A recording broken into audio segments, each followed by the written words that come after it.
So we go to the book of Ruth, and if you've been coming, you know that we've just finished what's called the prison epistle. So basically, like when Paul was in prison, he was writing letters, and we finished those letters. So we go to the Old Testament and the book of Ruth. And as we go there, I just want to ask you this question.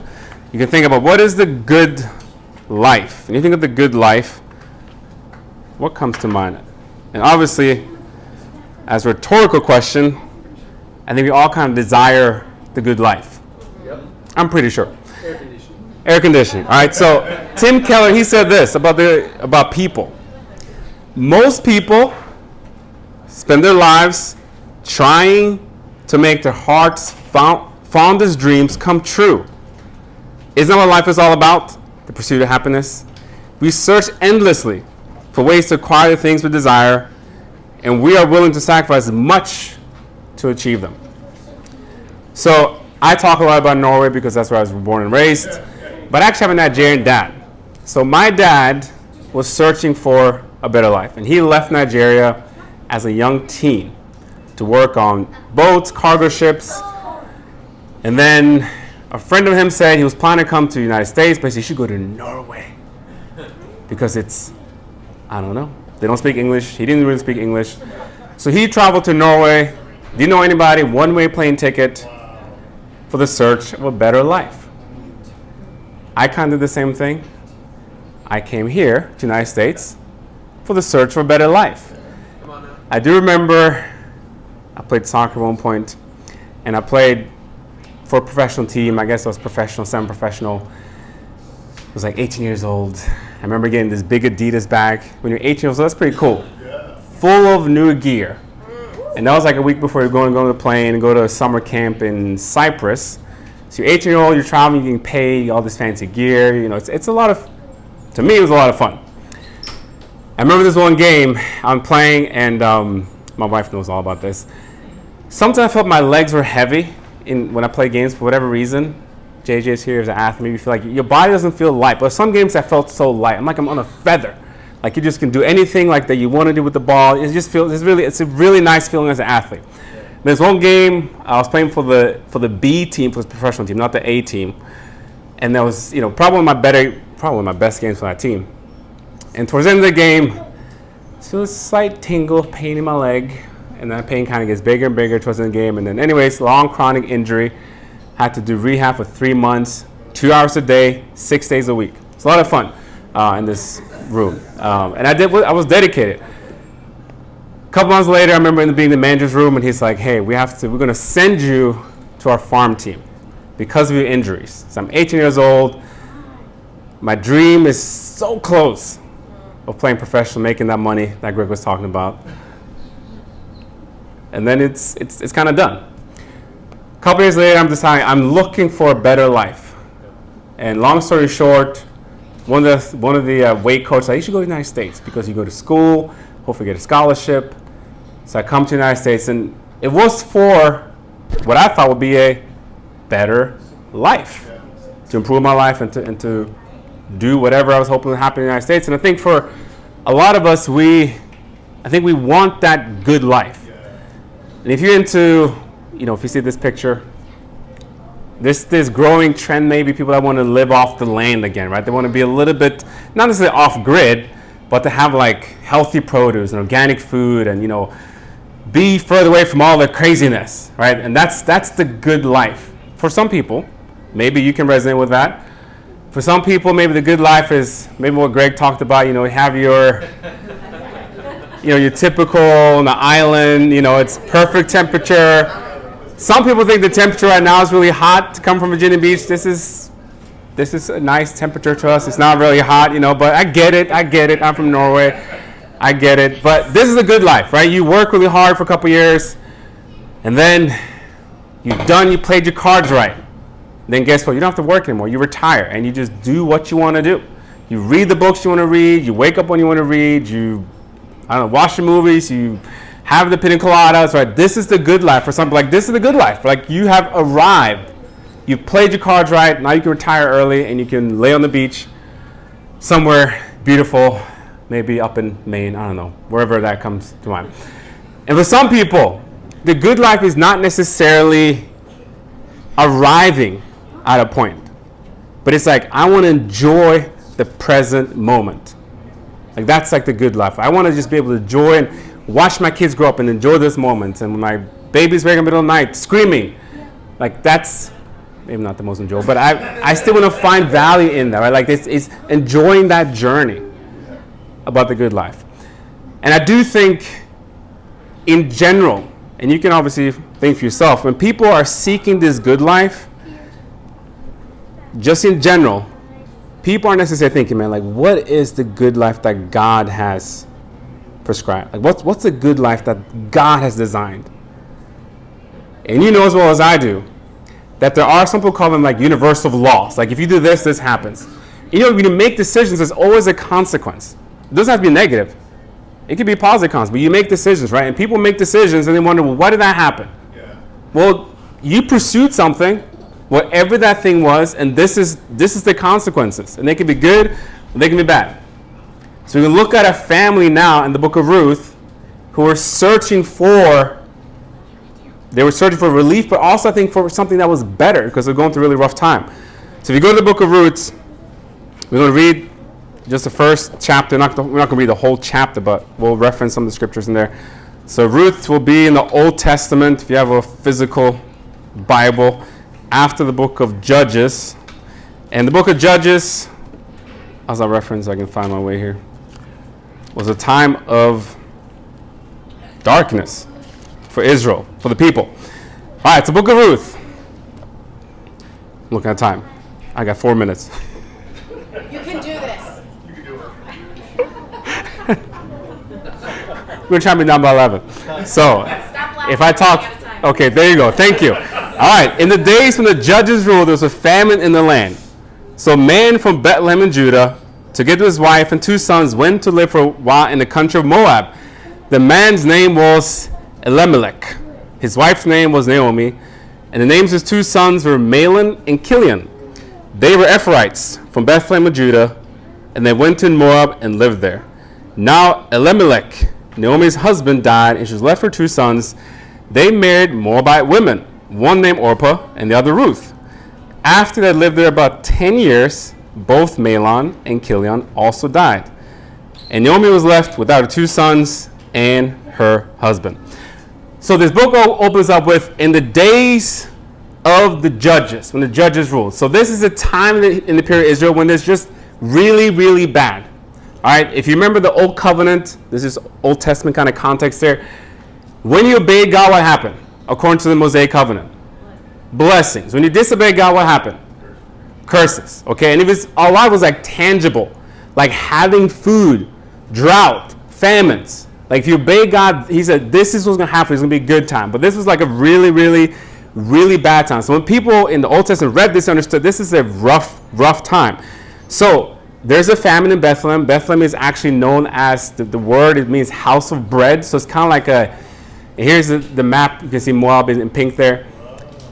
So the Bethlehem means house of bread, but there's no bread. So commentators are wondering like, hey, is this a divine judgment on Bethlehem? What's going on? Like there's a famine because the Israelites during the time of Judges are not obeying the covenant. So there's a famine, there's no food. And then we have this guy, Elimelech, who now decides to travel from Israel, if you can see up there, all the way to Moab. And this is somewhere between maybe a 5 to 7 day journey. All right, and this is the land of Moab. You can see it's not the most easy place to traverse, right? It's quite dry. So this is where they travel, heading on to Moab. So here we have the story. Here we have this guy, Elimelech. His name means my God, King.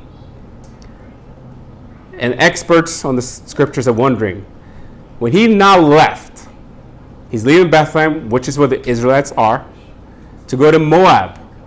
Does anyone remember anything about Moab? There's some, I'm not sure if you can read, but anyone remember anything about Moab? Did God say that's a good place or bad place? I remember Phineas. Not a good place. Okay, the Moabs were descendants of Lot. All right, if you remember Lot's wife. So the Israelites had a lot of fights with Moab. If you remember Balaam, like that speaking donkey that was cursing the Israelites, it was war between them. So God was like, that's not a people we want to intermingle with. For whatever reason, Elimelech is going to Moab, a place that God says, do not hang out with them. That's not the crowd you want to be with. So people are wondering, you can wonder for yourself, well, you think, okay, is it right to go there? Because his family is struggling. There's no food. The name of his two sons, Mahlon and Chilion, one means frail, one means to be weak. And if you have a Bible, it might say in your footnotes. So what they think is like in the ancient Near East, they would usually name their kids after they were done like being weaned off, because most kids, I'm not sure most, but a lot of kids would die. Infant mortality rates was really high because obviously they didn't have modern technology and stuff. So they name the kids later on, and they name their kids, well, I don't want to point at YouTube, but I'll go over here because I'll point over here because here's the weak one, here's the frail one. That's what they name their kids. And they're probably in a famine. If you've been to countries, you've seen pictures, kids that are malnutrition, they don't look, all that strong. They look pretty weak. So that's what they name their kids. So this is like a really, really, really, really bad time. And now he travels to Moab, and you can put yourself in his shoes. Would you travel to Moab to save your family so there could be food? Or would you be like, no, I'm an Israelite. Yahweh is my God. I want to trust Yahweh where we are, that he's going to provide for us, and not leave the promised land and go into this place that's not really good. So that's what he's struggling with. And obviously we have Naomi. It gets even worse. Elimelech dies. And then, again, is this just a tragedy? Or is it divine judgment?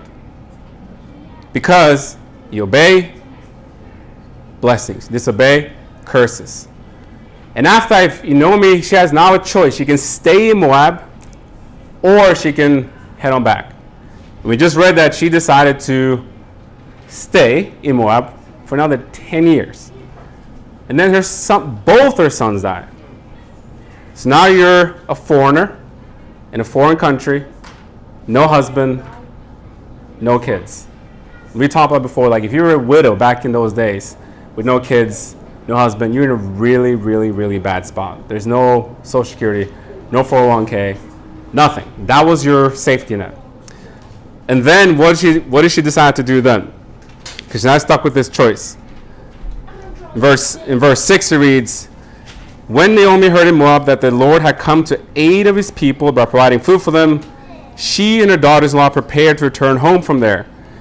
With her two daughters-in-law, with her two daughters-in-law, she left the place where she had been living and set on the road that would take them back to the land of Judah.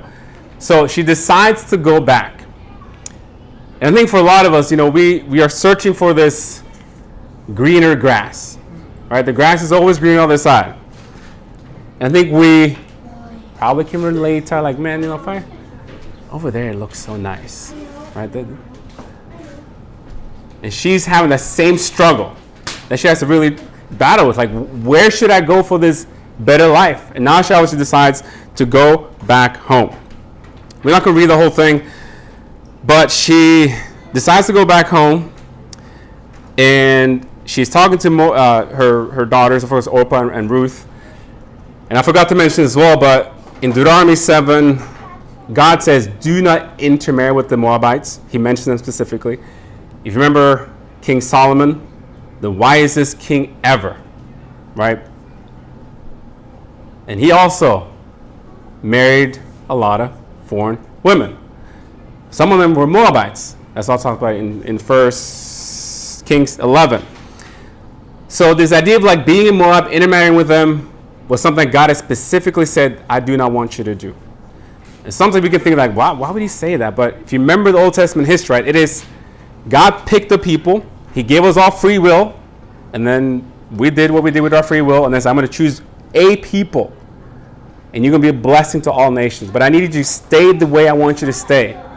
So you can actually influence the culture around you, not vice versa. So that's why he says, don't intermarry with these cultures. If you go back and read history books, what they did was quite crazy. Like sacrifice their kids to the gods. That was common in many Canaanite cultures. So God is very clear, like, do not intermarry with them. That's what they did. They're heading on back. And now we have Naomi, right? And she's telling her kids, daughter-in-laws, don't come with me. Because number one, they're Moabites, so they will be foreigners in Israel. Just like she was a foreigner now in Moab. She's saying, don't come with me, stay home. And at first, like, no, we want to come with you, we want to come with you. I'm paraphrasing here. And then Orpah, which means neck. So like in Hebrew, it's like back and neck. She turns around, so there's a lot of wordplay here. She goes back. Like it's a sensible choice. No kids, no family. It's better to go back to my family, where my people are. But Ruth, she's different. She's persistent. And she's like, no. I'm going to go with you. And let's read what Ruth says to Naomi. As Naomi's trying to urge them, like, go back to your people. Don't come with me because I have nothing to give you. And here's Ruth. This is what she says in verse 16. But Ruth replied, don't urge me to leave you or turn back from you. Where you go, I will go. Where you stay, I will stay. Your people will be my people, and your God my God. Where you die, I will die, and there I will be buried. May the Lord deal with me be ever so severely, if even death separates you and me. When Naomi realized that Ruth was determined to go with her, she stopped urging her. What was it about Ruth? She's in a bad spot. No husband, no kids. Both her and Orpah were childless. If you remember, again, not having children was seen as what? A curse. Having children was seen as a blessing because that's what you want back in that society. So she has no kids. And she can go back again to Moab where she has probably some relatives and family. Or she can go to Bethlehem, Israel, with Naomi, where she'll be an outcast. She'll be an outsider. But she's like, no, I'm going to go with you. And you wonder, like, here's Naomi, who's probably in a weak spot in terms of her faith. Because you read it, she says, don't call me Naomi when she goes back to Bethlehem. Call me Mara, which means bitter. If you remember the story of Israel, that's also where they wandering in the desert, and they came to this water, and it was bitter. And they call that place bitter. So she knows the story. She's like, call me bitter. Don't call me Naomi anymore. So she's probably in a really bad spot, spiritually, emotionally, mentally. But still, Ruth decides to go with her. So let me ask you, like, when you're in a bad spot, in a dark place, whatever that dark place may be, it could be financially, spiritually, emotionally, mentally. Like, where do you go? One of my not so happy moments were about 10 years ago. So it's a long story, but I'm gonna keep it short. Our stuff was in Norway, like all our belongings, on an island, on a farm. Our stuff was there, but we lived in Sweden because we were there for work with the plan of returning to Norway. And in Sweden, we got laid off.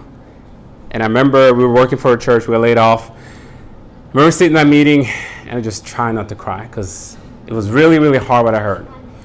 And we stayed in Sweden. I got an immediate job offer. Trying to figure out for like months, what are we going to do? We could return to the United States or we're going to stay in Sweden. So my wife's family was Virginia Beach. We had our first daughter at the time, which was Lily. My wife really wanted to go back to the United States. I want to stay in Europe. What do? Where is this better life? She was quite clear. I think it's the United States. For me, it took longer to kind of get there, but we decided together, unified together, we're going to move back to the United States. Then we came here and we lived with my in-laws for a little bit, well, almost a month, almost a year. Then we moved out to this place that we could afford, and someone else was living there, and we kind of rented a room, and we, of course, access the kitchen stuff. I remember in the house, we have 2 kids. I have a job that I just despise. I did not like this job. We're in the house, and I remember just different things, just wall-to-wall carpets. It kind of felt like a little moldy. I remember this bathtub was just green. I remember seeing my kids in the bathtub, this old green bathtub. I was making like $30,000 a year. She wasn't working, 2 kids, and like I just remember thinking, this is not the life I signed up for. Yeah. The car that I drove was a '98 Civic that had been flooded, so it smelled like mold, and the AC wasn't working well. So I would drive to work in Virginia Beach in summer, and it would take more 25 minutes. But by that time, it wouldn't cool down the car. She was like, And you have to wear like khaki shirts and all that stuff, khaki jeans, and I'm just sweating. And then my 35th birthday, I don't know if you remember this, but we went to Panera Bread. We had like an hour window. I don't know why we had so little time. We went to Panera Bread on my birthday. She asked, what do you feel like you learned for 35 years? And I said this. This is what I told her. Life is hard. Keep working hard. No. Hey, I had my notes. Life is hard. Life gets harder. Work hard and trust God. That's what I told her. Life is hard. Life gets harder. Keep working hard. Trust God. Maybe you agree with that. I think that was a reflection of where I was. I was not in a good spot. I was a very, very lonely. For me, it felt like a dark spot to be. There's an author on The Road Less Traveled. This is a book. He says, the truth is, our finest moments are most likely to occur when you're feeling deeply uncomfortable, unhappy, or unfulfilled. For it is only in such moments, propelled by our discomfort, that we're likely to step out of our ruts and start searching for different ways of truer answers. So basically, when you feel like you have enough pain and discomfort, like it does something to you, and sometimes you go further into the bitterness, right? But hopefully you turn the right way, which is obviously towards God. So, Naomi, she's heading back, she's choosing God, and the same thing for us, like which road are we going to choose? And just real quick, does anybody have any thoughts, like obviously for Naomi, the challenge was famine. She was by herself. What do you think are some challenges for us in 21st century American Christianity? What do you think are some challenges? Anybody, if you have any thoughts. What are some challenges today? It could be for a Christian, just life in general. Anything that comes to your mind? Sure, just shout it out. Yeah, I think the challenge is to believe God's word and not all of the opinions of religious or non-religious. Okay, so sticking to God's word. Sure, any other thoughts? Fear of the future. Absolutely. Uncertainty. What was that? Mediocrity. Mediocrity. Yep. Okay. Not getting sucked into the world's culture. Thank you. Not getting sucked into the world's culture. Sure. Losing your home. Losing your home. Losing your home. Sure. Inequity. Sorry, I don't know if I can hear you guys. Family problems. Staying out of debt. Mass shootings. All right. So there's a lot, right? We could probably make a long list if you wanted to. So we have our problems, we have our challenges. I think, read this quote. What many people call psychological problems, and this quote might trigger you a little bit. Just heads up, okay? You don't have to agree with it. But he says, what many people call psychological problems are simply issues of idolatry. Idolatry doesn't mean you have to worship a Asherah pole like in the Old Testament. Anything that you substitute for God, like worshiping, becomes your idol. It could be money. It could be a spouse. It could be your job. It could be anything. That's an idol. Perfectionism. Maybe feel like you have to be a certain way to fit in.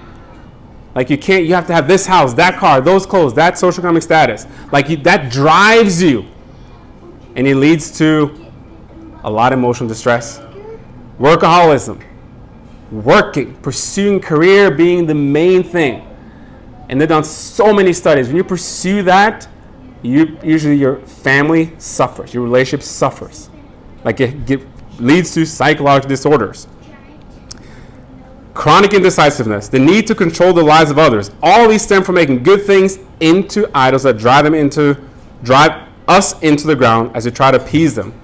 Idols dominate our lives. There's this beautiful scripture in Jeremiah 6 where he talks about the people as they're kind of facing to be exiled. He says, this is what the Lord says, stand at the crossroad and look, ask for the ancient paths, ask for the good ways and walk in it, and you will find rest for your souls. And that phrase to me is so beautiful. Like rest for your souls. And as we consider the way of Ruth, right? There must have been something in Naomi. And the cool thing about this, if you read it for yourself, I encourage you to read the whole chapter.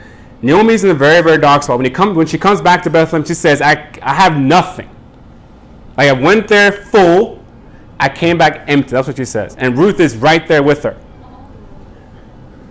So she's like, you're nothing.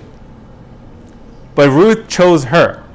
So Naomi is in a very bad spot, but there must have been something about Naomi's faith, because Ruth says, your God will be my God. There must have been something about her faith. Maybe sometimes she was crying out to God and cursing God. I don't know. That's something that she held on to her faith, that Ruth saw, like, that, I want that. I think it's so cool because of, like, our lives, like, sometimes maybe we were Naomi. Like, our faith is maybe not where we want it to be, right? But people still see something in us. And maybe it's just like holding on, like clinging onto your faith, even in really tough times. Like, yes, I'm in debt. Yes, I just lost my home. Yes, there's a mass shooting. Yes, this happened. But for me and my household, we're going to serve God. Just like Peter said, where are we going to go? What else is there in this world? Like, I'm going to hold on to this, and people see that and say, wow, there's something different about you. I think same thing with Ruth. There must have been something about Naomi, her God, those 10 years they spent together, that she was like, I'm going to follow you and go with you. So the way of Ruth, following Naomi. And this idea of good life. And I think finding rest for your souls. I'm not going to read it, but in Psalm 73, I encourage you to read it for yourself. I've resonated with this psalm so many times. And basically, the psalm is saying, hey, I've lost my step because I'm looking at people that are evil, and guess what? They're just prospering. They're driving the Mercedeses. They're buying the big homes. Their business is thriving. They have all the Target gift cards. They get to go to Starbucks every day. And they're just thriving, and I'm holding on to my faith. But what's going on with me? That's what he's saying. And he said, my foot has almost slipped. Or maybe look at your workmates, and they're prospering. Or your classmates, they just seem so happy all the time.